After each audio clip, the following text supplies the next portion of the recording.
Los superhéroes son los dioses de América, son la mitología de Estados Unidos. Igual que hubo dioses en la Grecia clásica o en la civilización de Roma, estos son los héroes típicamente americanos.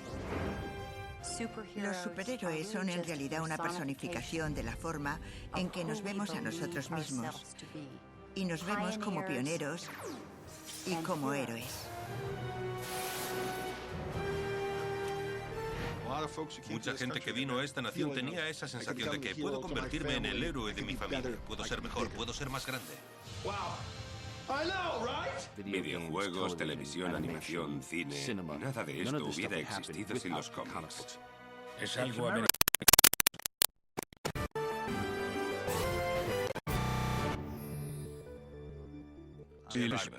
Como yo tenía esas frascas de con caparón de héroes bases. A veces se hace el sueño de niño al restarnos esos mensajes para allá. Los quiero ser fuera por fin soñar cada de la misión.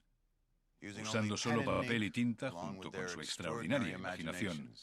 Estos artistas y escritores crearon toda una nueva industria casi de la noche a la mañana.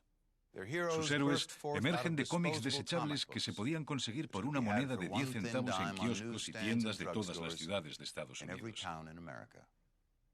Desde entonces, han irrumpido en la radio, en la televisión, el cine, en Internet y los videojuegos. Los superhéroes han conquistado el mundo.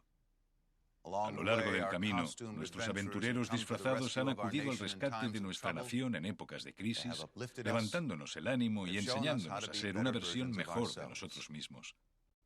Desde 1938, cuando saltó a la escena nacional el primer gran personaje de cómic, los superhéroes han estado luchando en una batalla interminable por la verdad, la justicia y el estilo de vida americano.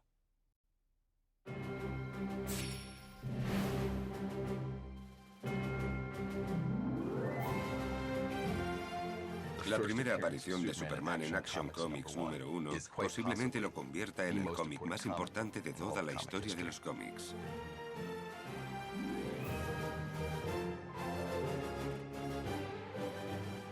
Hemos vendido recientemente una copia por 1.577.000 euros.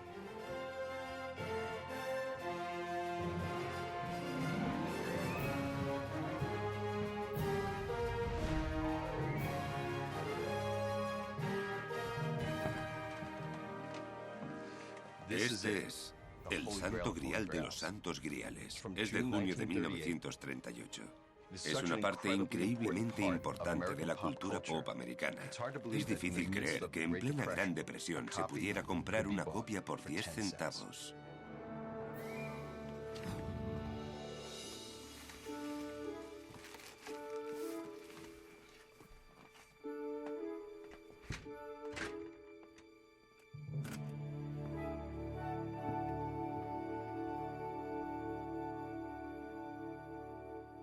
Superman fue en cierto modo el primer personaje creado por frikis de la cultura pop. Dos jóvenes judíos de Cleveland, Ohio, Jerry Siegel y Joe Shuster, unos chicos que sufrían palizas y bromas despiadadas de los típicos matones, acabaron por tener su venganza con Superman. Creo que fue en el año 1934. Era una noche calurosa de verano y Jerry Siegel, un escritor adolescente, no podía conciliar el sueño. No paraba de dar vueltas en la cama. Tuvo un sueño en el que se le aparecían como destellos de un personaje que se convertiría en una combinación de Sansón y de Hércules y de otra decena de personajes bíblicos. Un personaje que acabaría apareciendo en los cómics, en los seriales y en el cine.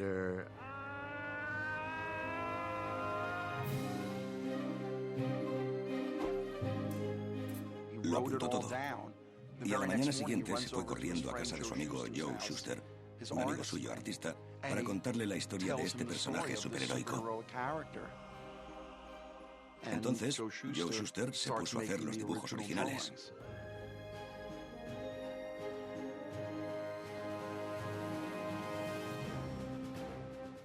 Joe Shuster hacía pesas y le fascinaban las revistas de culturismo.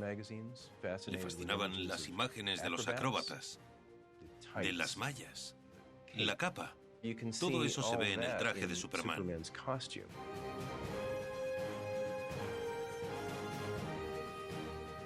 El padre de Jerry Siegel murió en un robo cuando Jerry era un adolescente y nunca se llegó a detener a los autores. Por tanto, Jerry tiene una razón personal para odiar la delincuencia de forma visceral. Y creo que Superman era para él un personaje que en la fantasía podía evitar que pasaran cosas así.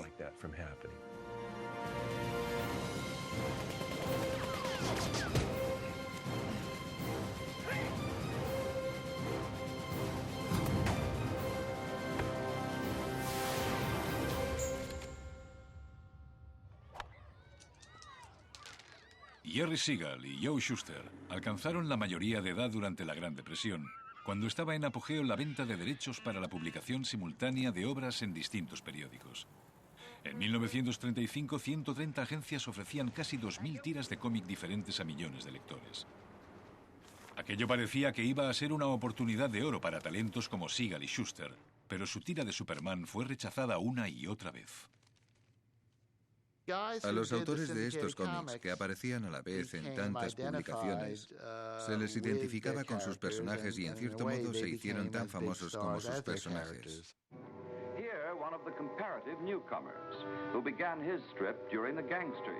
Chester Gould con Dick Tracy, Al Cap con Lil Abner. Esta gente eran celebridades, celebridades muy ricas. Uno era Hal Foster, que hizo Tarzán, y después El Príncipe Valiente. Estaba el hombre que hizo Flash Gordon, Alex Raymond, un artista maravilloso, y Milton Caniff, que hizo Terry y los Piratas. Para todos los que empezaban en mi oficio, estos artistas eran ídolos. Eran los hombres que sabían de verdad lo que estaban haciendo y que se comunicaban de la forma que nosotros estábamos intentando comunicarnos.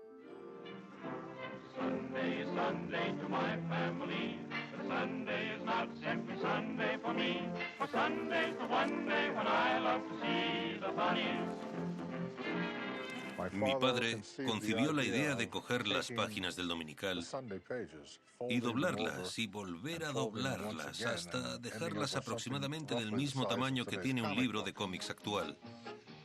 Y un día, continuando con la leyenda de la familia, también concibió la idea de coger unas cuantas páginas, pegarles una pegatina donde ponía 10 centavos y dejarlas en un kiosco, y el resultado le encantó porque se vendieron rápidamente.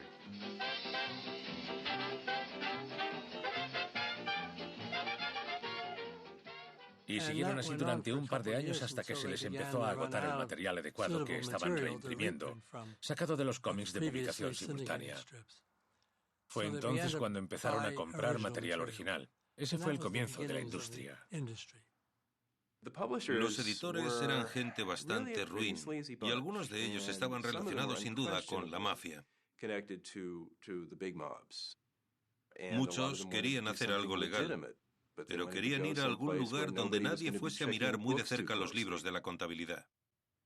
Lo que estaban editando en aquella época eran publicaciones porno, y entonces, cuando surgió la posibilidad de hacer algo legal, se lanzaron a aprovecharla. Una de las nuevas editoriales, Detective Comics, necesitaba material para un libro de acción y decidieron intentarlo con el héroe que Jerry Siegel y Joe Shuster habían estado tratando de vender durante 5 años. Los creadores ganaron 95 euros en total por 13 páginas de Superman. Y entonces tuvieron que coger las tiras de periódico y pegarlas en forma de páginas del libro de cómic. Luego esto se convertiría en un ejemplo en Action Comics número 1 para lo que acabaría siendo DC Comics.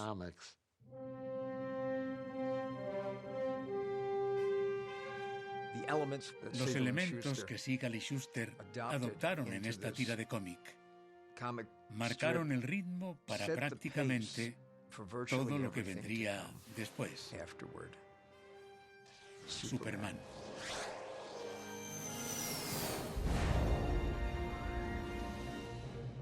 La década de 1930 fue una época en la que el hombre común necesitaba un campeón porque las fuerzas alineadas contra él eran muy poderosas.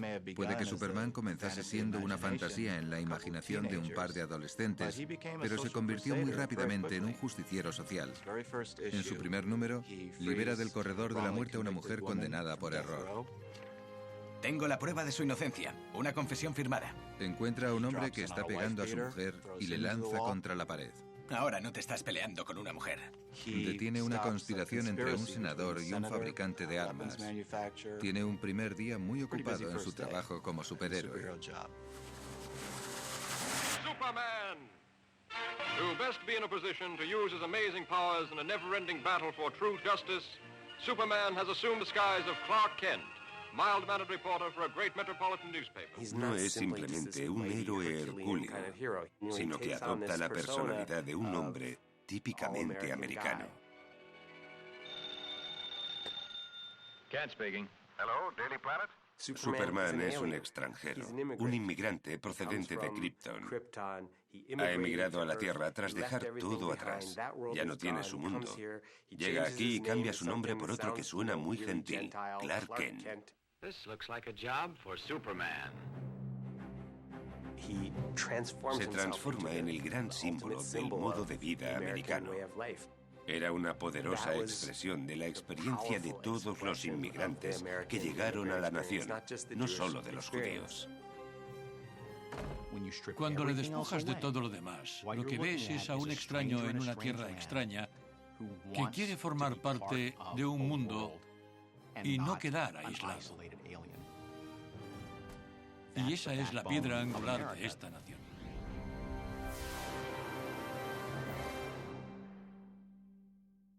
En 1939, Siegel y Shuster habían hecho realidad su sueño creando una tira de periódico diaria de Superman, con una página a color los domingos. Ese mismo año, fueron contratados por DC Comics para producir algo sin precedentes, un libro de cómics entero dedicado en exclusiva a un único personaje. Los niños en Estados Unidos enloquecieron. En solo 2 años, estos hombres habían cambiado el mundo. A partir de ahí, todos los editores de cómics dijeron: cread superhéroes. Dadme un Linterna Verde, el Átomo, Satara el Mago.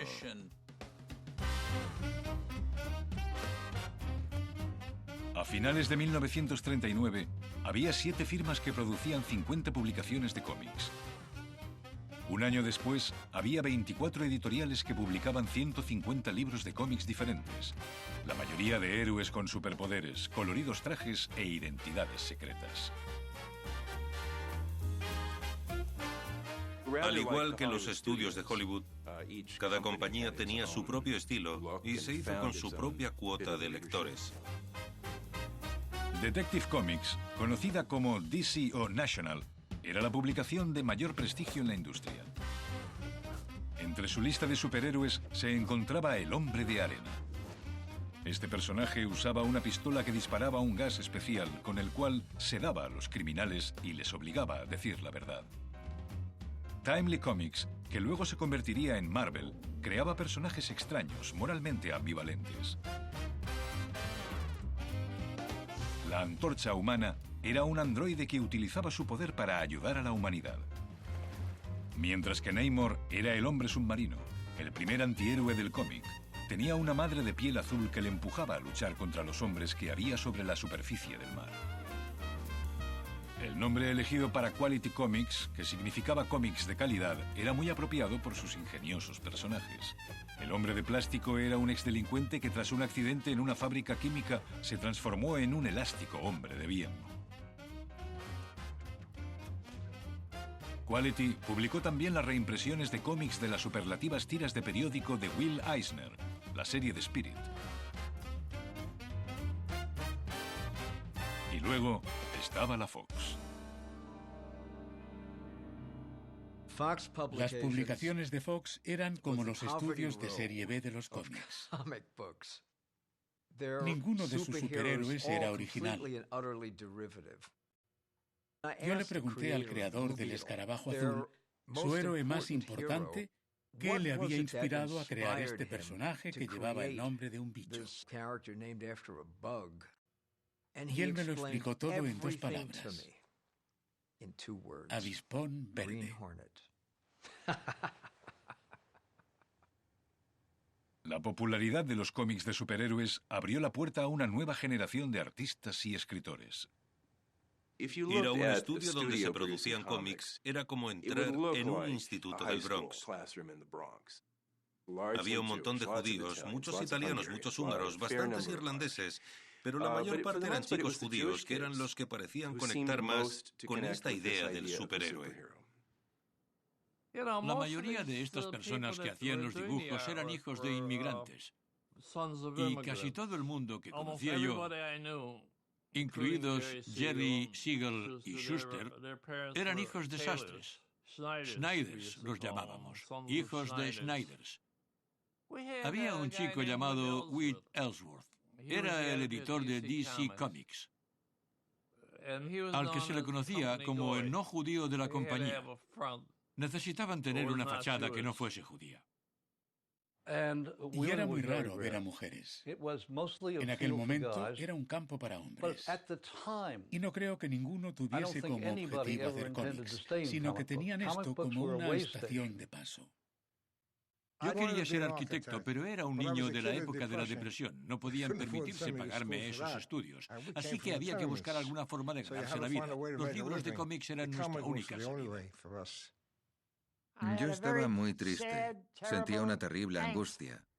Cuando la gente era rica, nosotros también éramos ricos, con coche, chofer, y lo perdimos todo. Pero tenía que salir adelante, y lo hice como dibujante de cómic.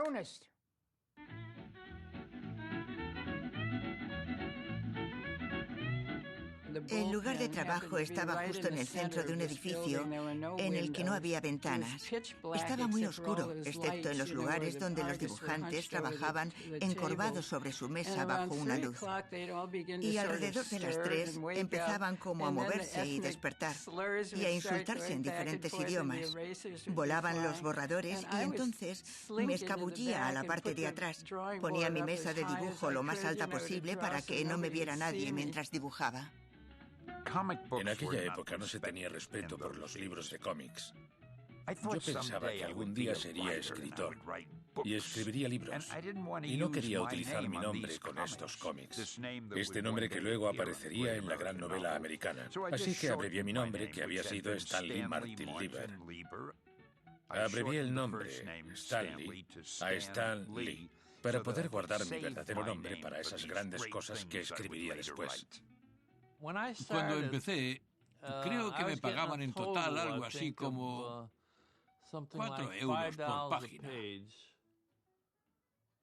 Eso significaba hacer una página entera con 4 o 5 viñetas, los recuadros que forman la historieta del cómic.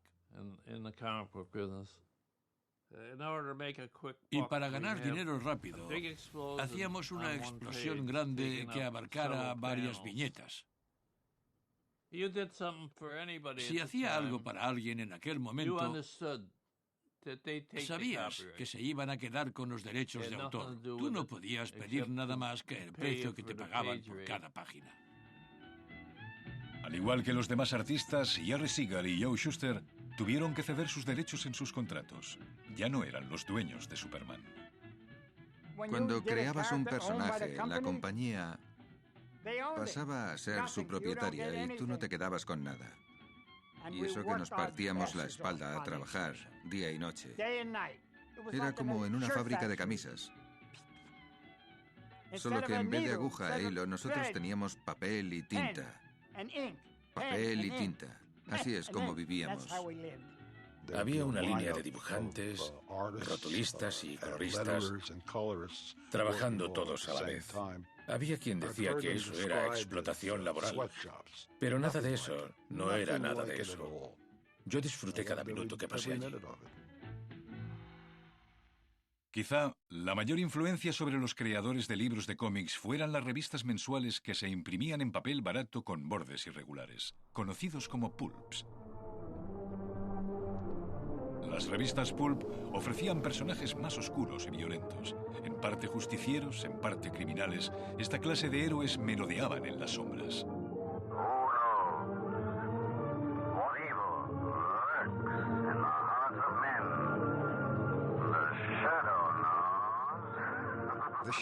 La sombra se convirtió en la figura más famosa y más imitada tanto de los pulps como de los cómics. Era casi sobrenatural porque podía confundirse con la oscuridad y desaparecer.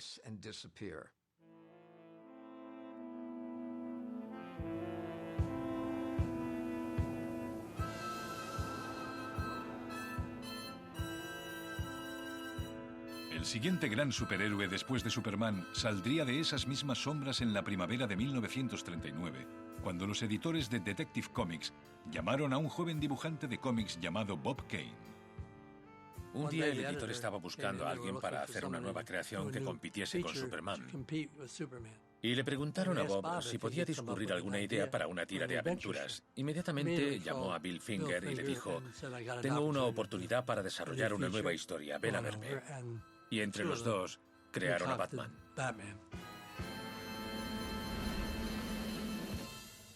Bob Kane lo creó con la única inocencia que se puede tener en la adolescencia, creando algo que parezca diferente y a la vez tomándolo prestado de todas las influencias de donde puedas tomar prestado. La sombra vestía todo de negro. Batman viste todo de negro. La sombra era un playboy. Lamont Cranston, un hombre rico y de mundo. Batman es en realidad Bruce Wayne, playboy, hombre rico y de mundo. Batman es la versión en cómic de la sombra. Yes, Batman, clad in the somber costume which has struck terror to the heart of many a swaggering denizen of the underworld. Batman, who even now is pondering the plans of a new assault against the forces of crime. Batman es Sherlock Holmes y uno de los mayores atletas de la Tierra, todo en una misma persona, ¿no? Eso es más o menos lo que es.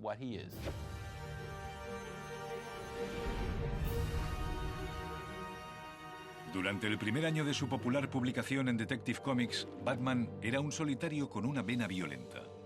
Llevaba un arma y sabía cómo usarla. Después, los editores le quitaron su arma letal, y aunque de esa forma el justiciero con capa era más vulnerable que el hombre de acero, eso contribuía aún más a su popularidad. Batman no podía hacer nada. Nada. Era un héroe del pulp, tenía un disfraz, pero no tenía superpoderes. Aún así, probablemente sea el mayor superhéroe de ficción que haya existido en la Tierra desde que la humanidad lleva haciendo literatura. Yo no sé a quién se le ocurrió el origen. Cuando llevaban 5 números, decidieron que tenían que darle un origen.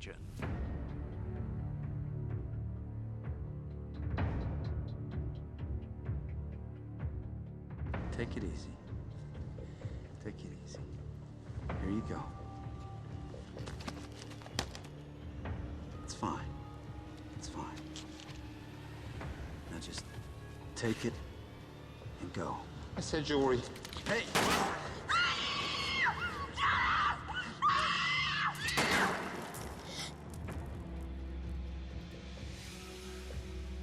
Y juro por el espíritu de mis padres vengar sus muertes pasándome el resto de mi vida luchando contra todos los criminales.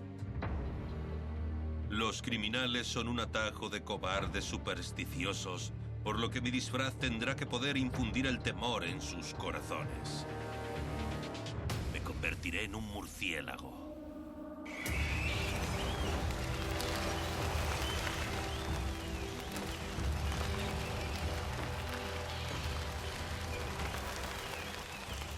A partir de entonces, el justiciero obsesionado, triste y solitario iba implícito en el personaje.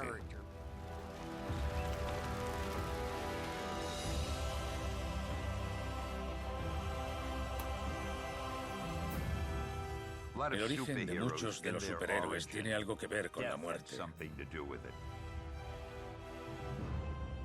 Si muere alguien y tú piensas que eso no debería de haber sucedido, eso es algo terrible y vas a intentar que haga justicia y que el asesino pague. Esa es una gran motivación para un héroe.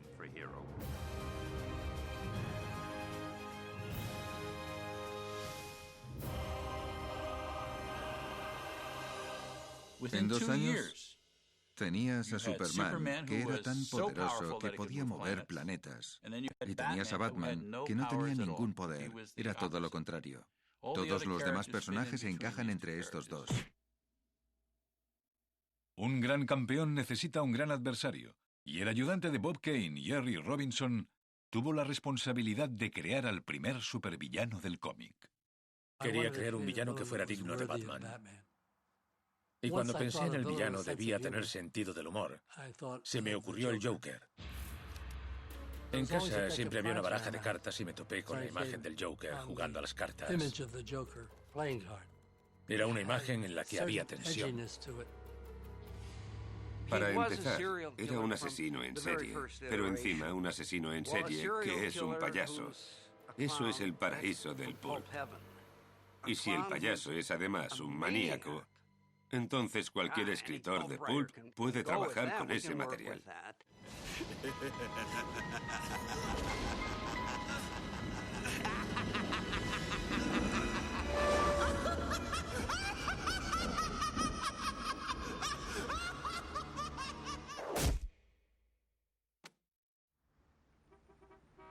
A principios de la década de 1940, más del 90% de los chicos americanos de entre 7 y 17 años y casi el 90% de las chicas americanas leía algún tipo de cómic. Era una industria construida, como dijo un crítico, con monedas pegajosas y el dinero del almuerzo. Con ese público en mente, los creadores de Batman introdujeron un nuevo elemento en los cómics de superhéroes, el compinche. Eso ampliaba el tipo de público del cómic. Los más jóvenes podían identificarse con Robin y los más mayores con Batman.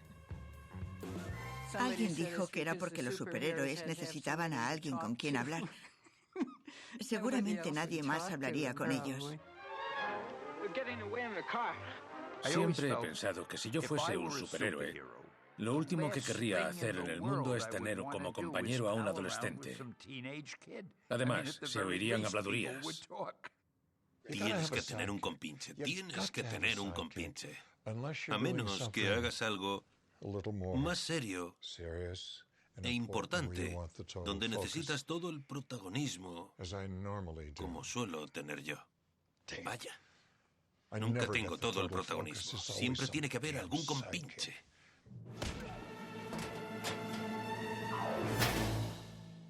Sin embargo, hubo un joven en los cómics que no era ningún compinche, sino un repartidor de periódicos huérfano llamado Billy Batson, quien, con solo una palabra, podía transformarse en el adulto más poderoso imaginable, el Capitán Marvel. But who is Captain Marvel? You are, my son. All that is necessary is to repeat my name. Shazam. Shazam.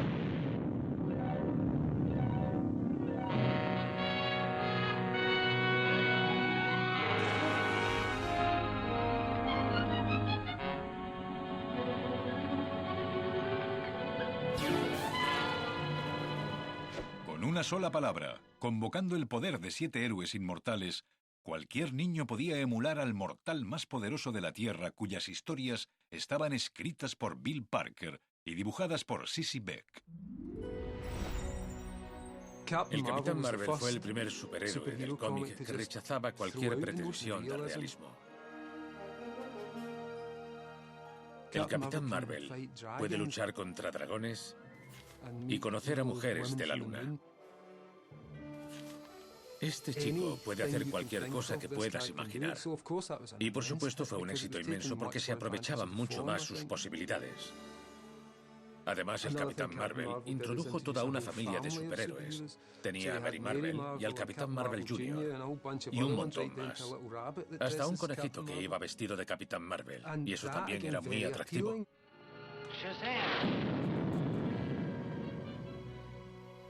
Aunque el Capitán Marvel se convirtió en un momento dado en el superhéroe de mayores ventas del cómic, Superman era un fenómeno del marketing. Ya fuera en la Expo Mundial o en el desfile del Día de Acción de Gracias de Macy's, Superman estaba en todas partes.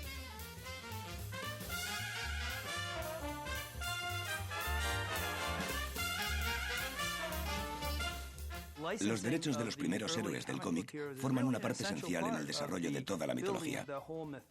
Se vendían en forma de cómics, pero también de otras formas. En ropa, coleccionables, regalos. Ampliaron mucho la gama de productos. En gran medida, esto lo impulsó el programa de radio. Faster than an airplane, more powerful than a locomotive, impervious to bullets. Up in the sky, look! It's a bird! It's a plane! It's Superman! And now, Superman.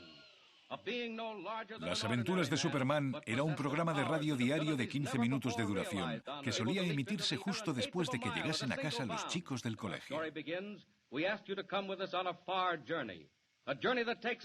programa introducía algunas innovaciones. Superman tenía un compinche adolescente llamado Jimmy Olsen, porque en la radio necesitaba a alguien con quien hablar. What does Superman mean? Does he intend to reveal his double identity to Jimmy Olsen? Don't forget to tune in next time and follow this exciting story with Superman. El primer contacto que tuve con superhéroes fue cuando salió Superman. Yo tenía unos 12 años y fue justo en la época del pacto entre Hitler y Stalin.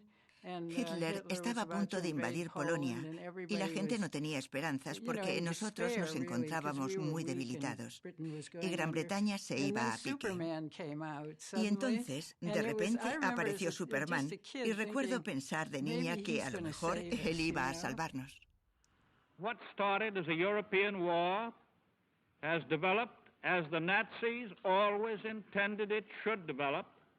Into a war for world domination. En la primavera de 1941, el temor a que los espías alemanes se infiltrasen en Estados Unidos era uno de los principales problemas a los que se enfrentaba el presidente Franklin Roosevelt. Se lo digo, señor presidente, no hay quien pare a estas alimañas. ¿Un ejército manchado de espías? Es inútil. ¿Qué sugieren, caballeros? ¿Un personaje del cómic? Quizá la antorcha humana en el ejército resolvería nuestros problemas. Muchas de estas personas que estaban haciendo cómics en aquel momento eran judíos americanos, a quienes les preocupaba un poco más lo que estaba pasando allí. A ellos les parecía un problema más urgente que al resto de la nación y pensaban que había que hacer algo para parar a este maníaco de Hitler.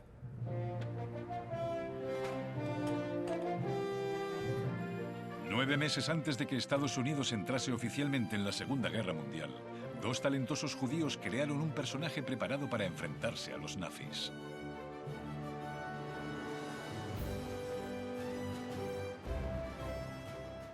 El Capitán América fue creado por Joe Simon y Jack Kirby. Y como el apoyo a los soldados era tan importante, y la bandera roja, blanca y azul era un elemento tan simbólico, era casi algo natural que tarde o temprano alguien tuviera que crear un personaje patriótico.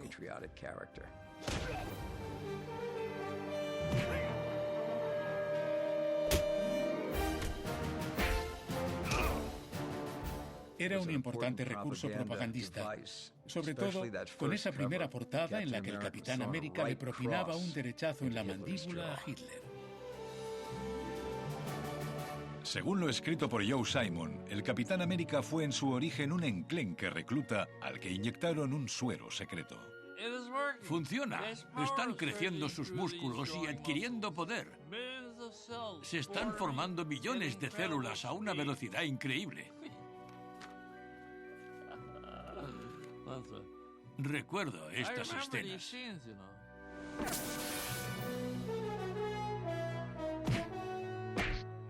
Lo habíamos hecho antes en Blue Bolt, donde Blue Bolt, el hombre rayo, se encuentra con el científico de la aguja que le hace lo mismo que hicimos nosotros con Capitán América. Si es una buena idea y si resulta gracioso o emocionante o lo que sea, no pasa nada por hacerlo 8 veces. This was at a time when everybody was patriotic. There wasn't a day passed by that, we didn't get news from Europe in the newspapers. And it was ridiculous not to do Captain America, because there was an idea that would have been bought by everybody. So Joe and I did that. Este es el primer boceto que se hizo del Capitán América. Y dice, creo que debería tener un chico compañero o estará todo el tiempo hablando solo. Para muchos niños como yo, que teníamos amigos y familiares en la guerra, él era nuestro contacto con esa acción. Era el tío Sam de la época moderna. El tipo de hombre que podía ser tu amigo, tu hijo o tu padre. Era un símbolo. Esta es una de las esvásticas que hacíamos por todas partes en nuestros cómics. Durante el resto de 1941, el capitán y su inevitable compinche Bucky lucharon contra saboteadores y simpatizantes nazis en el frente. La imaginación del artista Jack Kirby llegaba tan lejos que elevó el listón para toda la industria.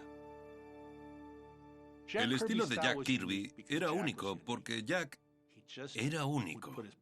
Él ponía su personalidad en la página. Cuando el Capitán América pegaba a alguien, era Jack pegando a alguien a quien quería pegar.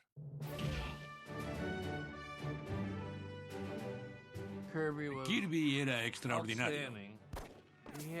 El estilo que tenía cambió toda la industria. Tenía un talento para la acción que no tenía parangón.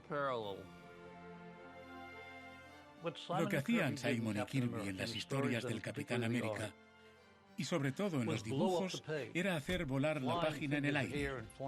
Personajes volando por todas partes. Nadie estaba parado nunca. Y ellos fueron los primeros que utilizaron personajes muy musculosos. Pero estos superhéroes más grandes que la vida no solo tenían grandes músculos, también estaban continuamente en acción.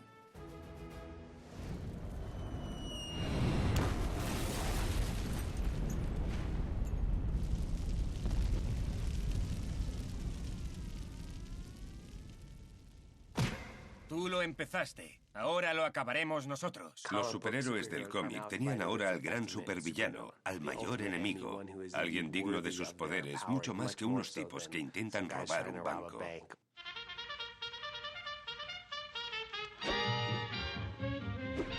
Se habían acabado los miramientos. Con Estados Unidos oficialmente en guerra, había un batallón de superhéroes dispuestos a defender al país. Incluso el propio tío Sam.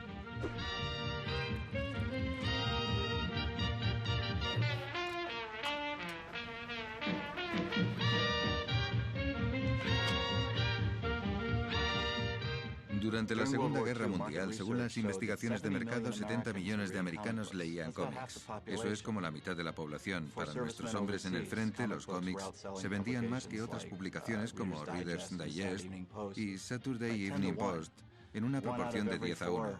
Una de cada 4 revistas que se enviaron durante la guerra a los soldados del frente era de cómics. A las tropas, a los soldados, les encantaban estos cómics.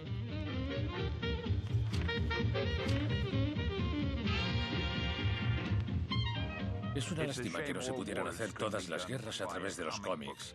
Así ganaríamos siempre y nadie saldría herido.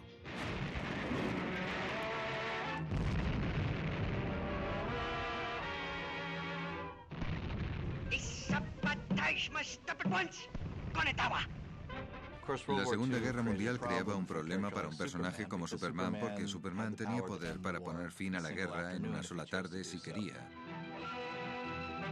Entonces lo que decidieron Jerry Siegel y Joe Shuster fue que Clark Kent se alistase, pero con el entusiasmo y la ilusión por servir a su país, se distrae y acaba leyendo con su visión de rayos X el gráfico de agudeza visual de la habitación contigua. En consecuencia, no se le considera apto para el servicio militar y esa es otra razón para que Lois Lane se enfade con Clark Kent. Otra vez Clark. Por supuesto, Superman No le da importancia a esto. Dice que las Fuerzas Armadas de Estados Unidos no necesitan a Superman para ganar esta guerra.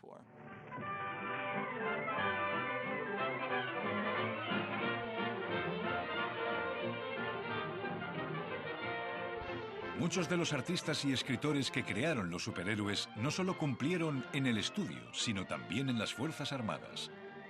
Stan Lee, Jerry Siegel, Joe Simon, Jack Kirby, entre ellos, sirvieron a su país en el ejército.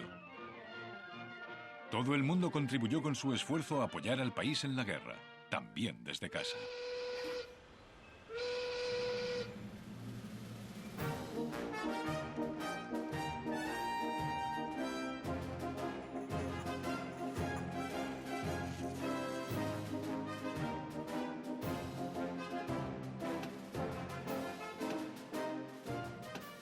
Mi madre fue una de las mujeres que se puso a trabajar mientras los soldados estaban en el frente luchando en la Segunda Guerra Mundial.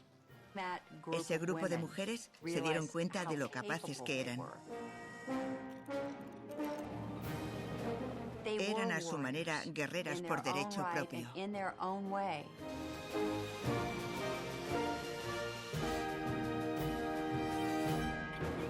En la década de los 40, en la mayoría de los cómics, el rol de las mujeres era ser la novia que, o bien era una pesada, o siempre se estaba metiendo en algún lío y tenía que ser rescatada. Y en ese caso sigue siendo una pesada. Lois Lane se caía por la ventana una y otra vez para que Superman pudiera llegar volando y rescatarla. Solo eran las novias del superhéroe. Estaba el hombre halcón y la chica halcón. Luego Dollman, Doll Girl, Ballet Man, Ballet Girl. Iban vestidas de mujeres ayudantes, pero en realidad eran más bien como animadoras. Los héroes eran los hombres y sus novias eran las chicas. Antes de la guerra, hubo unas pocas superheroínas como Olga Mesmer, la chica con vista de rayos X, la invisible Scarlett O'Neill y la señorita Furia. Pero en diciembre de 1941 llegaría por fin la superheroína que América había estado esperando.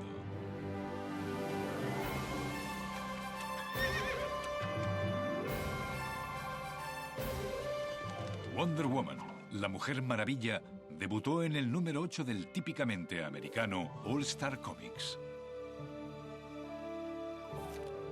Wonder Woman es Diana, la princesa de las Amazonas de la isla Paraíso, un enclave de mujeres inmortales que habían estado viviendo aisladas en una isla diminuta del Triángulo de las Bermudas durante los últimos 3000 años. La superheroína más famosa del mundo fue creada por un hombre, un científico nada convencional que alegaba haber inventado el detector de mentiras. William Moulton Marston era psicólogo. Creía que las mujeres eran, por naturaleza, emocionalmente superiores a los hombres y que algún día Estados Unidos sería un matriarcado. Mientras los superhéroes empleaban puños poderosos y armas agresivas, Marston equipó a Wonder Woman con unas herramientas más espirituales. Creo que la mejor herramienta que tenía, además de su cerebro, era su lazo dorado mágico. El lazo de la verdad es como el mejor detector de mentiras. A todo el que cazara con él, no solo se veía forzado a decir la verdad, sino que tenía que hacer lo que ella quisiera. Esas historias encerraban muchas ideas muy interesantes sobre el poder sexual, la identidad de género y la jerarquía política. En los primeros números de Wonder Woman encuentras un extraño fetichismo. Ves muchos personajes encadenados, esposados a las paredes, con correas y collares y muchas cosas. Casi en todas las páginas, alguien acaba atado con brazos y piernas en cruz o esposado. En 1942, Wonder Woman aparecía en la lista de libros prohibidos por la Organización Nacional para la Promoción de la Literatura Decente de la Iglesia Católica. Se ha hablado mucho sobre la servidumbre sexual en Wonder Woman. Los niños no ven eso, lo que ven es a una mujer fuerte, fabulosa, y lo que ven también, por cierto, es una isla de mujeres, una isla entera de mujeres fuertes, y no se permite la entrada a los chicos. Wonder Woman se creó para fomentar los ideales de la democracia, para enseñar a los niños a luchar contra las fuerzas de la tiranía internacional. No hay más que mirarla y ves la bandera estadounidense.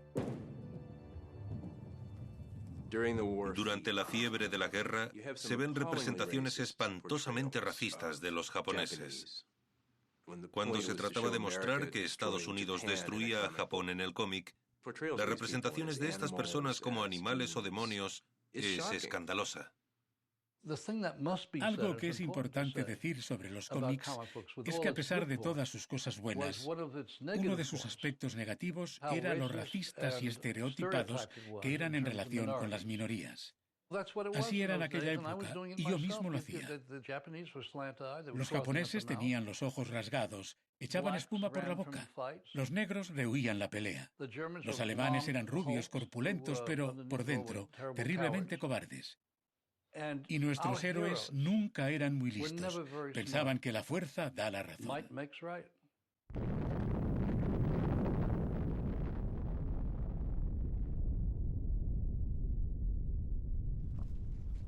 Tras la victoria en el Pacífico y la rendición de los japoneses en 1945, los estadounidenses recibían a sus héroes de la vida real.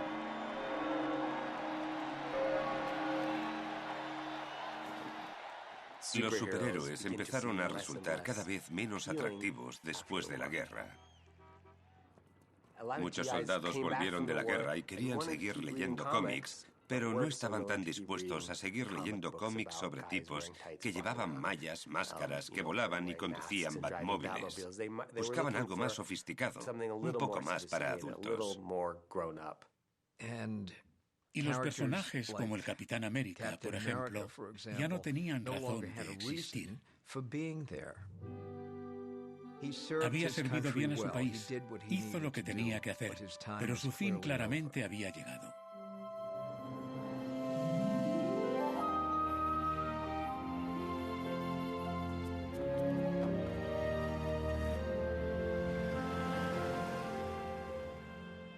No recuerdo realmente qué sustituyó a los superhéroes después de la guerra. Había tantos campos. Puede que fueran los western, puede que fueran las aventuras de adolescentes, puede que fueran las historias de suspense. La explosión de la afición a los cómics de terror y suspense fue lo que dominaba la industria a comienzos de la era McCarthy. Y en 1954, un subcomité del Senado sobre delincuencia juvenil investigó los efectos de los cómics en los niños. El testigo estrella era un médico alemán llamado Frederick Bertham, quien había apuntado a los cómics en su libro Seduction of the Innocent, la seducción del inocente. Comic books are an important contributing factor in many cases of juvenile delinquency. Cuando salió ese libro, Seduction of the Innocent, en la década de 1950, Wonder Woman resultó muy afectada, igual que Batman y Robin, y que Superman. Aparecieron muchos temores sobre esos personajes que fomentaban estilos de vida con perversiones sexuales y comportamientos homosexuales. Bruce Wayne is described as a socialite, and Dick Grayson is Bruce's ward. Batman is sometimes shown in a dressing gown. It is like a wish dream of two homosexuals living together. En primer lugar, nunca he creído que él y Batman lo hicieran. Creo que Batman tenía demasiado gusto para eso. Superman, with the big S on his uniform, we should, I suppose, be thankful that it is not an SS, has long been recognized as a symbol of violent race superiority. Esto no le sirvió para ganarse el cariño de la mayoría de los chicos judíos que habían hecho los cómics de superhéroes y que acababan de volver de luchar en la Segunda Guerra Mundial, y algunos no volvieron. En realidad no me parecía mal lo que estaba haciendo Wertham.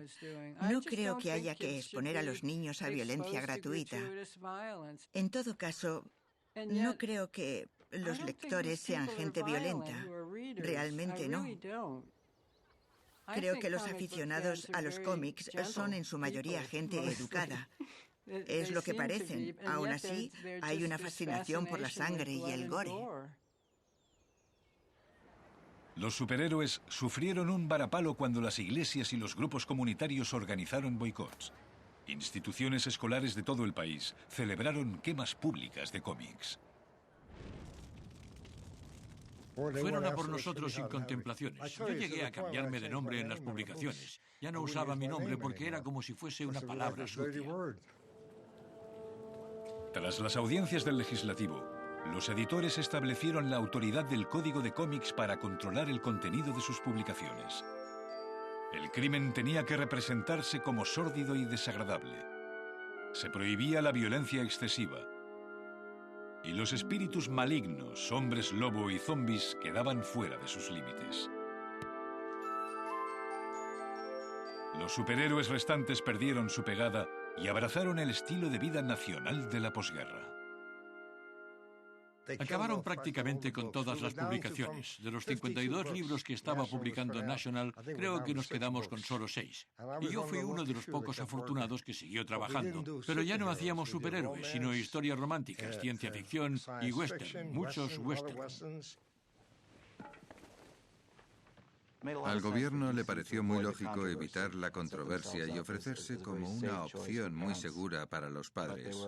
Pero cada año se vendían menos cómics a un público cada vez menor. Si los cómics de superhéroes ya no eran populares, los niños iban a disfrutar ahora de su héroe favorito en un medio nuevo: la televisión. Up in the sky, it's a bird. It's a plane. It's Superman. Yes, it's Superman. Strange visitor from another planet. La serie de televisión de Superman de la década de 1950 resume a la perfección la era Eisenhower. Que Estados Unidos era buena, justa y éticamente correcta. Fights a never-ending battle for truth, justice, and the American way. George Reeves, de Superman, encarna a la perfección esos ideales. Obviously, none of you can be trusted with guns, so I'm going to take them away from you.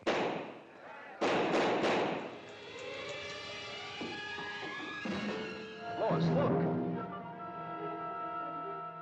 Si los padres aún tenían dudas sobre los superhéroes, la serie semanal de televisión se concentró en volver a ganarse la fidelidad de los mayores admiradores de Superman: los niños. Superman, now don't start treating me like a child. There's no such person as Superman, and you know it. As Superman? Of course not. I figured all that out. It's just publicity. DC Comics incluso convenció al Departamento del Tesoro de Estados Unidos para que el Hombre de Acero fuese su portavoz. Ahora Superman estaba luchando oficialmente una batalla interminable por el modo de vida americano. All you have to do is just put away part of your allowance or your odd job money and put it in United States savings stamps at school.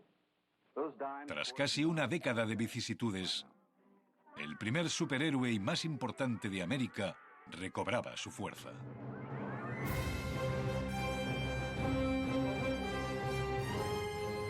Realzado por el medio de la televisión, Superman dejaba claro al mundo que los superhéroes seguían representando los valores, las esperanzas y los sueños de la mayor nación de la Tierra.